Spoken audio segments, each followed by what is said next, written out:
दिवाळीचा सण होता. त्यांचे चिरंजीव ऋषिकेश दिवाळीच्या सणाला ड्रेस मागायला लागले.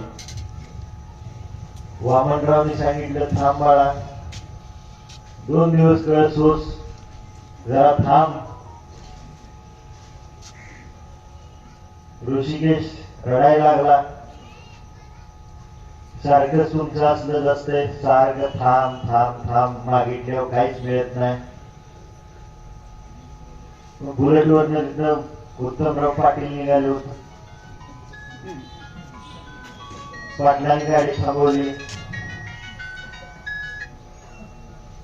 ऋषिकेशचे वामनरावची जरा बाचाबाची झालेली रागाच्या भरात ऋषिकेश दिसल्यावर उत्तमरावने विचारलं, कारण ऋषिकेश दिवाळीला मुंबईवरनं इकडे आलाय, काय करतोय तू, कसा का नाराज आहे?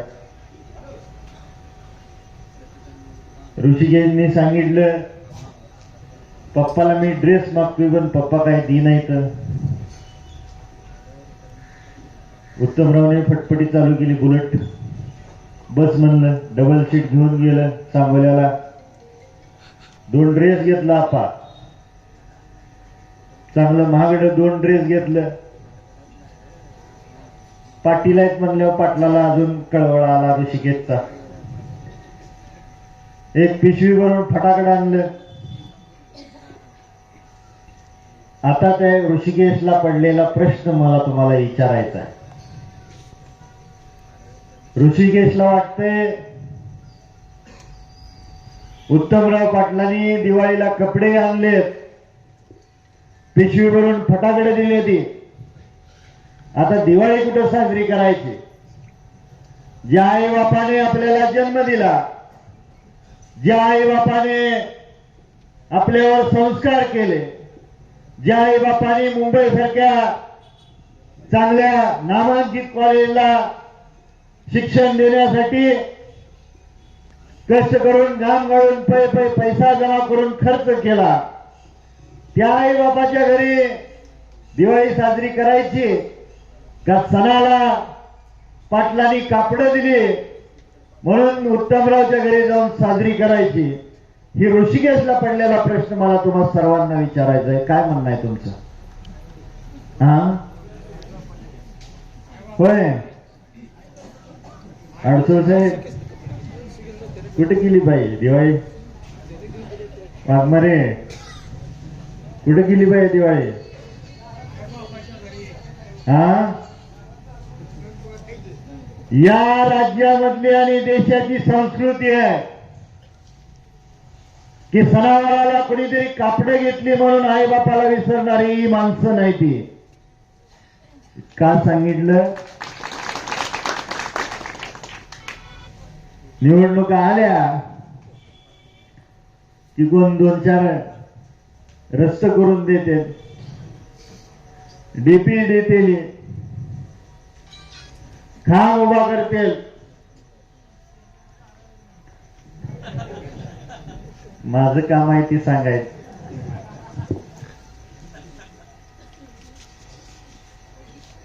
मी तुम्हाला एवढीच विनंती करतो आणि विशेष करून शेतकरी कामगार पक्षाच्या कार्यकर्त्यांना डॉक्टर बाबासाहेब आंबेडकरांनी दिलेल्या संविधानाचं स्वातंत्र्य तुम्हाला देतो. जर 7 तारखेच्या अगोदर डीपी देणाऱ्यांनी जर डीपी जोडून त्याला कनेक्शन दिलं, डाम देणाऱ्यांनी डाम उभा करून जर तारा ओढून दिल्या, तर बाबासाहेब देशमुख 8 तारखेपासून हे राजकारण सोडेल.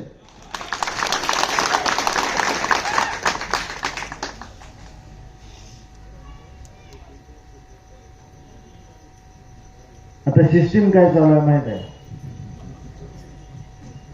पैसे घ्या, पैसे. तारा डीपी पाहिजे का? रेट निघालाय आता डीपीचा माहित आहे? नाहीतर डीपी आणून टाकतो, 7 तारीख उजडू द्या, परत वापस घेऊन जातो मत घेतल्यावर. स्वर्गीय आबासाहेबांनी या तालुक्याची 50-60 वर्ष सेवा केली. सेवा करत असताना स्वर्गीय वसंतराव अण्णांनी त्यांना साथ दिली. ज्या ज्या वेळेस या नाजऱ्याचं नाव निघतं, नाजरा गटाचं नाव निघतं, त्या वेळेस वसंतराव अण्णांचं नाव निघाल्याशिवाय राहत नाही. शेतकरी कामगार पक्षातले सर्वोच्च पद काय आहे तर सरचिटणीस भोगलेले अण्णा. दोघांनी मिळून या भागातल्या गोरगरीब जनतेची सेवा केली. 50-60 वर्ष ज्या पक्षाने, ज्या कुटुंबाने,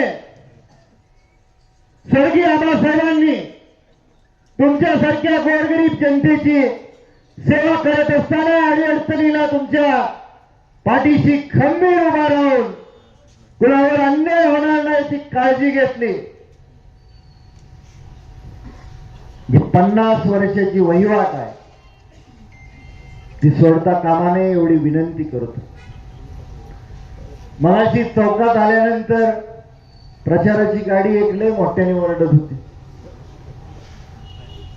आपले मित्र आहेत, सहकारी मित्र आहेत पाटील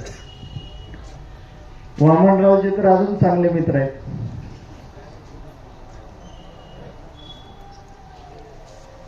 त्यांनी डोळे झाकून असाच कुणावर तो विश्वास ठेवला जसा विजयदादांनी आयुष्यभर विश्वास ठेवला.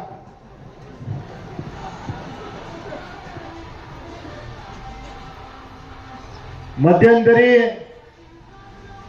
त्यांच्या नशिबात चांगले दिवस येणार होतं, त्यांनी वाट बदलली होती. परत विजयदादाचं आंधळे प्रेम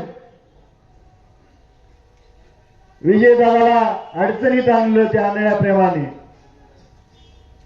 त्याच पद्धतीनं ज्यांना शिट्टीचं चिन्ह मिळालं का नाही वामनराव,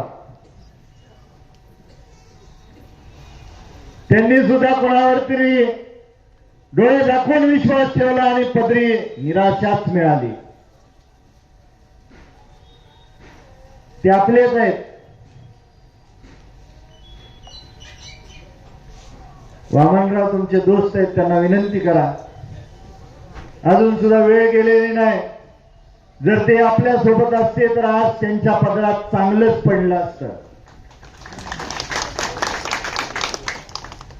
7 तारखेच्या आत जरी कळपात आले तर भविष्य काळात तुमच्या साक्षीने सांगतो त्यांना आपण चांगलंच ठेवू आणि चांगलाच मान सन्मान करू. पण शेतकरी कामगार पक्षाच्या कार्यकर्त्यांना विनंती आहे, एकदा फाटी वळल्यानंतर दोस्त पाहुणा रावळा सगळं इसरायचं असतंय.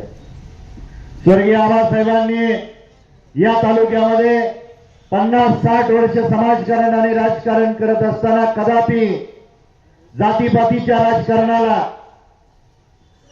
धर्माधर्मातल्या राजकारणाला कधी थारा दिला नाही. शिवशाहू फुले आंबेडकरांचा पुरोगामी विचार जपण्यासाठी आबासाहेबांनी अहोरात्र कष्ट घेतलं. तीच परंपरा आपल्याला जपण्याची जबाबदारी तुम्हाला सर्वांच्या खांद्यावरती आहे. म्हणून येणाऱ्या 7 तारखेला या चोपडी जिल्हा परिषद गटाचे उमेदवार सन्माननीय विजयकुमार